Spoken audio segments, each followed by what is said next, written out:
When the fifth and final season of You dropped earlier this year, I was surprised to learn that it was receiving some heavy criticism. I learned of this reception after watching the first 2 episodes and was confused because at that point the show still seemed to be decent. However, after watching more of the series, I started to understand why people may not like it. Let's get into that.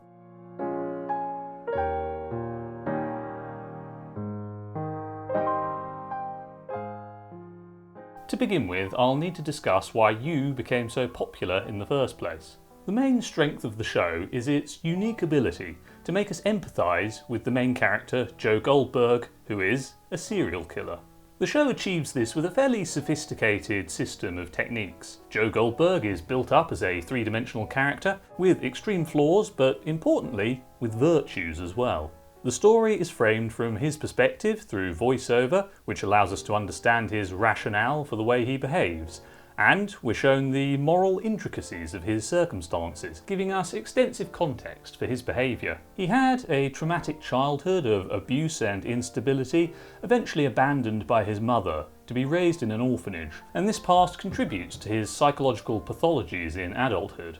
In the first episode of Season 1, the most powerful aspect that humanises Joe is when we're first shown his kindness to Paco, the young boy who lives in the apartment next to Joe's. Paco often hangs around in the hallway of the apartment building to escape the stress inside his apartment of his mother Claudia and stepfather Ron screaming at each other. Ron is abusive, and picking up the slack left here, Joe is shown to act as the older brother or father figure to Paco, spending time with him, teaching him things and lending him books to read. It's an unequivocally nice thing he's doing for this young boy, and so one can't help but have good feelings towards Joe for it. Beyond this, Joe is implied to be nurturing and protective towards kids generally, taking up the mantle of protector for 15-year-old Ellie in Season 2.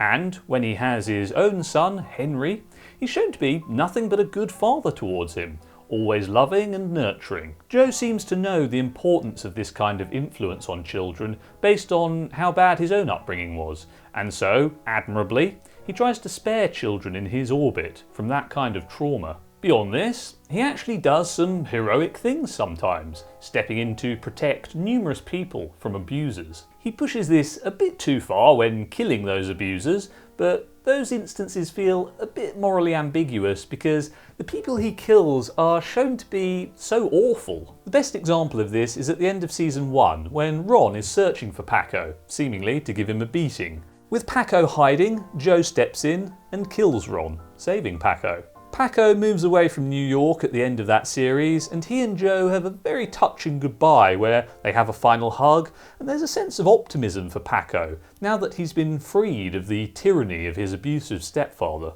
While many of Joe's victims don't fall into this category, a lot of them, to reiterate, are awful people. He's always surrounded by these types, and because he's charming and likeable, he tends to seem like the lesser evil by comparison.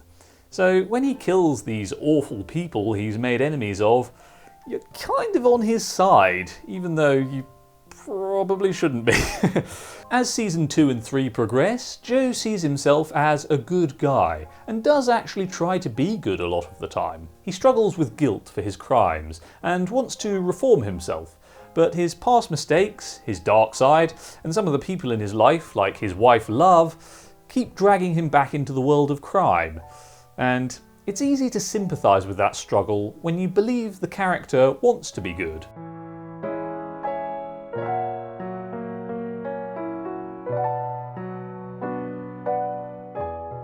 There's also another element to why we might be so forgiving of Joe's crimes, which may act on a subconscious level. As Penn Badgley has said, You does not attempt to give a realistic psychological portrait of a serial killer. What does that mean? Well, in my opinion, the show presents a bit of a heightened reality, made of satire and metaphor. It shows all the ups and downs of typical relationships, the chasing, the arguments, jealousy, teamwork, etc., and all that plays out how real relationship dynamics can. Only in the show, it often stems from things most real people aren't involved with. murder, and other crimes Joe commits. This is all most prominently on display in Season 3, with the dynamic between Joe and Love, because she is a murderer too, and a lot of their marriage issues come from arguing about their criminal behaviour. Joe trying to leave his murderous past behind, but Love continuing to kill people to Joe's frustration. So the whole murder aspect in You, to me, comes across as metaphorical for other, more normal struggles and failings, and it's tinged with dark humour as a result. In fact, a lot of the time, the show is seeped in dark humour, so it doesn't always feel that serious to me. With all mentioned so far, we're conditioned not only to empathise with Joe and to forgive him for his unforgivable crimes, but to actually like and root for him. He's a charming, intelligent man, and it's easy to understand why his charm works so well on his victims, because it works on us as the audience. So the show has crafted a complex character in a morally dubious world, and created a complicated relationship with its audience because of that. All elements of a very interesting story. It's no wonder it's been so popular. So what's wrong with Season 5?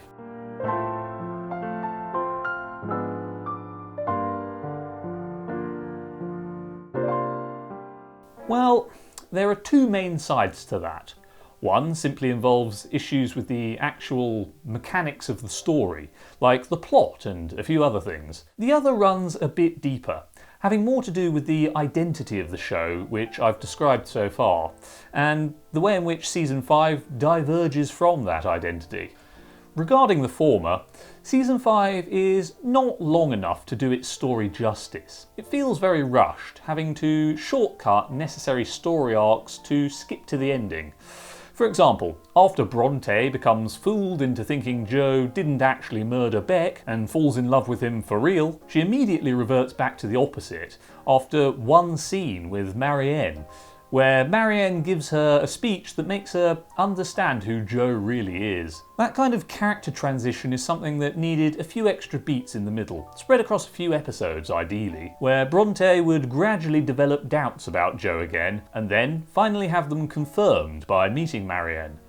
It just feels so underdeveloped and too quick for Bronte to flip like she does. There are also logical issues with the story and character decisions. For example, after Bronte is fooled by Joe into thinking he's a good guy, he shows her that he's kidnapped a man who attacked her, tells her it's her choice if this man lives or dies, and reveals that he's killed other people. None of this makes Bronte immediately realise that, obviously, he probably is the killer of Beck after all. But there are issues beyond the plot mechanics and logical flaws. As I mentioned earlier, the other side to the problems with You Season 5 involves its divergence from the established identity of the show. The fact that You became so popular, probably, primarily because of its ability to make people like a scheming murderer protagonist, perhaps puts its creative team in a slightly uncomfortable position. It seems like they wanted to end the show in a way that clearly signals the character should be disavowed, that we really shouldn't like him after all he's done. The result here is that, in not all, but a significant number of episodes, Joe feels less three-dimensional than he used to, and more like just a standard villain. That creates a problem, because it means the USP of the show has been largely lost, and our connection to the point of view character placed under assault. So who do we have to root for under these circumstances? There's no one really. None of the other characters are well enough fleshed out, many not likeable enough, and haven't been with the show long enough. Plus, it would always be an uphill climb to make an audience all of a sudden side with some secondary character over the protagonist of a long-running series. Because of this change, the show is no longer about a psychologically complex protagonist grappling with his impulses and distorted sense of morality, seeking happiness but making terrible decisions along that path. Instead, it's just become a show about a bunch of people in conflict, most of whom have only just been introduced this season, and we don't really have an inviting side to pick. By default, I think many people would side with Joe, but there's little reason to at this point in the show. because he's definitively embraced being a manipulator and murderer, no longer trying to escape that side of himself, no longer striving to be good. Other characters start to plot against him in response to this, to make him face justice. So everything starts to close in on Joe, making the series, to me, feel increasingly stressful to watch. At this point, the show doesn't really have the same sense of dark fun it used to. It becomes implicit that Joe is doomed, and it's just kind of a downer. Even though I wasn't keen on season 4, the ending to that would have made a better conclusion to the story in my opinion, where Joe has embraced his dark side and become a powerful elite, a hidden monster among that crowd he suits so well. Does this mean that season 5 had to end with Joe winning? Of course not. There are some great stories about tragic characters and the rise and fall of villains you could have taken inspiration from. However, another option would have been for Joe to go on a redemption arc, atoning for his many sins and making convincing steps to becoming a reformed person, perhaps voluntarily facing the justice system. I think a lot of people would have been happy with that, and we've been shown in prior seasons that Joe has enough capacity for remorse that this could have been an organic end to the story. The final episode of the show is emblematic of the series overall, having the same problems.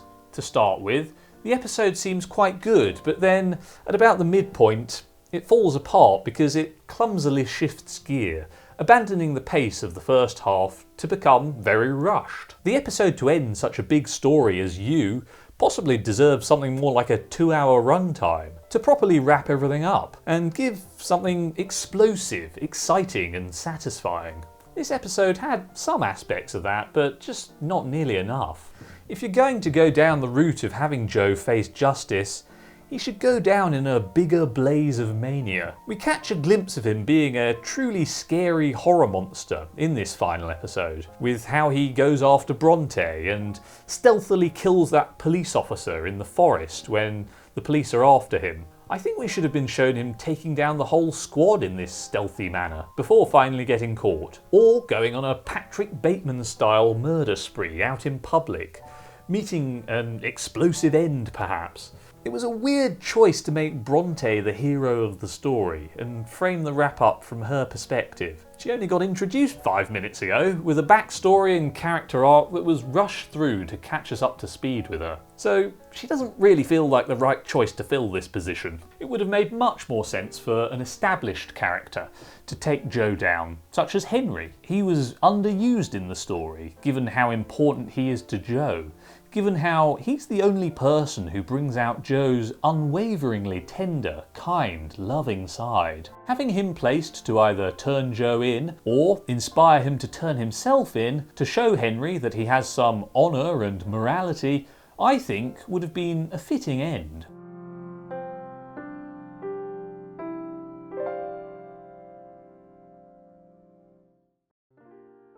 Overall, season 5 of You is a bit of a mess. It doesn't satisfy, feeling somewhat inauthentic at times because of the moralising of the creative team on display. It's not like the series felt massively preachy, but you can see the puppeteers pulling the strings every now and then. Cracks appear in the show's fictional world and it kind of crumbles. It's a facet of modern culture that we're not really allowed to just let works of fiction exist in their own worlds, on their own terms. They always have to be brought back into direct contact with the real world. There must be no chance of us interpreting things in any way other than what's prescribed. So this morally dubious character can't be allowed to win in the end or face any conclusion to his story that doesn't make clear that we should not like him. This isn't achieved through organic story progression that leads him to doom, but rather just by the forceful insistence of those pulling the character's strings, who have abandoned much of what made the show popular. People can actually compartmentalise. We know that the fictional world is not the real world. We know that you're not endorsing murder by telling a story about a likeable murderer, and none of us are endorsing it by liking that fictional character. There's not going to be some explosion of murder cases if Joe Goldberg isn't dismantled as a character in You. Don't sabotage your own work by feeling the need to take on the responsibility of making sure us plebs know, that murder is bad. You should never sacrifice the authentic conclusion to a story because it makes you uncomfortable or because you want to carry out some unnecessary act of cultural housekeeping. And when concluding a popular, long-running streaming show, you should really take the time to finish it off properly, giving it enough development attention and the number of episodes it needs. I think the final season of You is proof of that. Anyway, what do you think? Do you agree with the points I've made here, or do you disagree? Did you like the final season of You? Let me know in the comments below. Leave a like if you enjoyed, and subscribe for more. Thanks for watching. See you next time.